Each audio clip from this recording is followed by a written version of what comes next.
The productivity data is clear. After about 50 hours a week, output per hour falls off a cliff, and every legendary founder story involves 80 to 100 hour weeks. So is work-life balance a myth or a survival requirement? Both, depending on who you're modeling.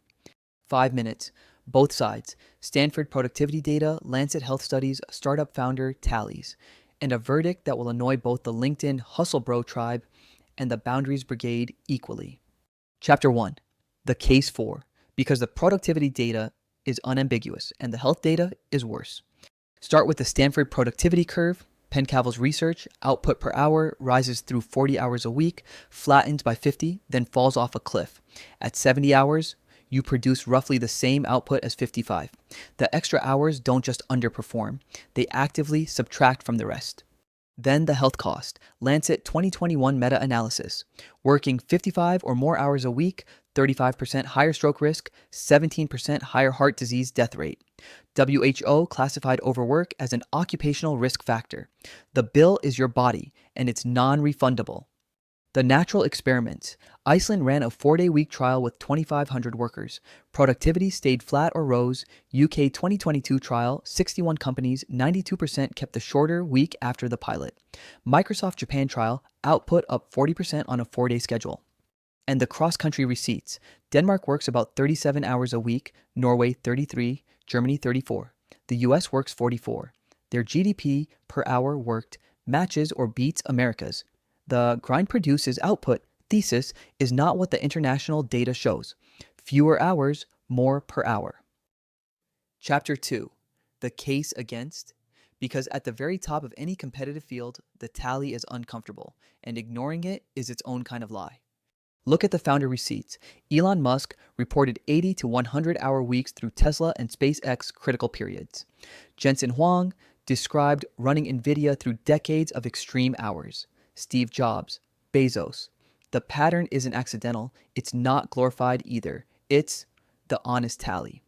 Anders Ericsson's 10,000 hour research. World-class performance in music, chess, surgery, mathematics required a specific type of deliberate practice that averages roughly 4 hours a day of maximum focus work over 20 years. That is not compatible with also having full evenings and weekends off every week. The winner-take-all fields. Surgery training, making partner at a top law firm, elite academic research, Olympic athletics, founding a venture-backed company. These are cultures where the balanced player statistically loses to the intense player. It isn't fair. It is empirical. And opportunity cost is real. The company you didn't found, the book you didn't write, the medal you didn't win. Some of these paths genuinely require sacrificing evenings, weekends, years. Pretending they don't is a comforting lie sold to people who never wanted them anyway. The honest reframe. Work-life balance is right advice for most people in most jobs. It is not the right advice for someone trying to be world-class at a hyper-competitive field. Different games, different playbooks, confusing them costs both groups. Chapter 3. What actually changed? Because hustle culture didn't emerge from thin air, and boundary culture didn't either. Both came from very specific decades. The hustle era, post-2008 financial crisis, rise of the founder celebrity, Steve Jobs' death, social media glorification, winner-take-all tech valuations, Gary Vee, Grant Cardone, the pitch, sleep is for the weak, then COVID, then the burnout wave, then boundaries became the new brand. And the binary, balance versus hustle, is the wrong frame. Different life stages need different modes. Different ambitions need different playbooks. Different fields need different intensities. Bundling all of this into one culture war argument misses the entire point. Chapter 4. The verdict. The answer that will annoy the hustle bro tribe and the boundaries brigade with exactly equal accuracy. Both are true. Balance is empirically right for most jobs, most workers, most life stages. And top decile achievement in competitive fields genuinely requires periods of intense sacrifice. Applying either as universal advice mismatches half the audience. So stop asking, is balance a myth? Ask instead, what am I actually optimizing for, and does my current schedule match?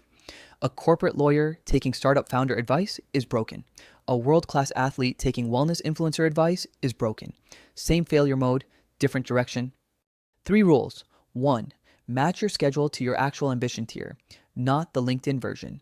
Most people aren't building NVIDIA. Most people should not schedule like they are. 2. Sustained beats intense. Even elite performers cycle. Olympic athletes take off seasons. Startup founders burn out. Nothing survives 80-hour weeks forever. 3. Burnout debt compounds catastrophically, not linearly. You get away with intense periods for a while. Then one day, you don't. The 10-year audit test. Would you take this exact weekly schedule for 10 straight years? If yes, you are probably sustainably paced.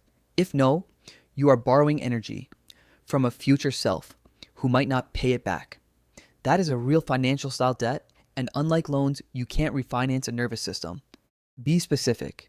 Name one sacrifice that paid off measurably, and one sacrifice you would take back, knowing what you know now. Both. The pair is the picture. Subscribe. New question every week. The honest answers nobody in either tribe will give you.